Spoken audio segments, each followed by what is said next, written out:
যুগে যুগে জনগণের তীব্র আন্দোলনের মুখে দেশ ছেড়ে পালাতে বাধ্য হয়েছেন অনেক স্বৈরশাসক। গত 5ই আগস্ট ছাত্র জনতার আন্দোলনের মুখে বাংলাদেশের সাবেক প্রধানমন্ত্রী শেখ হাসিনাও ভারতে পালিয়ে যান।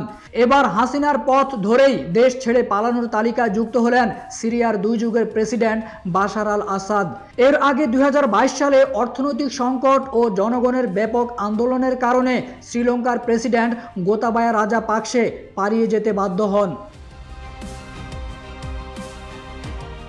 তীব্র আন্দোলনের মুখে এ ধরনের পালানোর ঘটনা একেবারেই নতুন নয়। বেশ কিছু দেশে স্বৈরশাসন বা একনায়কতান্ত্রিক শাসন কিংবা বিদেশি চাপের কারণে অনেক সরকার প্রধানই ক্ষমতা ছেড়ে পালিয়ে যেতে বাধ্য হয়েছেন।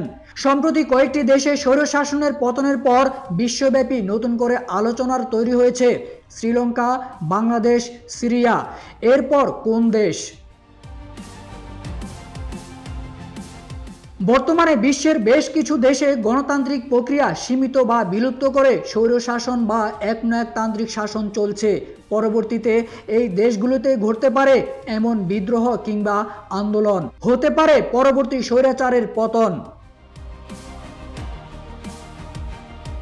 দেশগুলোর মধ্যে সর্বপ্রথম আলোচনা রয়েছে উত্তর কোরিয়া। দেশটিতে বর্তমানে কিম জং উনের নেতৃত্বে একনায়কতান্ত্রিক নিয়ন্ত্রণে রয়েছে। শাসক পরিবারের বিরুদ্ধে যে কোনো ধরনের বিরোধিতা কঠোর হাতে দমন করেন দেশটির প্রেসিডেন্ট। জনগণের মত প্রকাশের স্বাধীনতা নেই বললেই চলে। স্বৈরশাসনের তালিকায় দীর্ঘদিন ধরে বেশ আলোচনা রয়েছে বেলারুশ। বর্তমানে দেশটিতে আলেকজান্ডার লুকাশেঙ্কো বেলারুশ শাসন করছেন। নির্বাচনে কারচুপি এবং বিরোধীদের দমন করার কারণে তার সরকার স্বৈরাচারী বলে বিবেচিত করা হয়।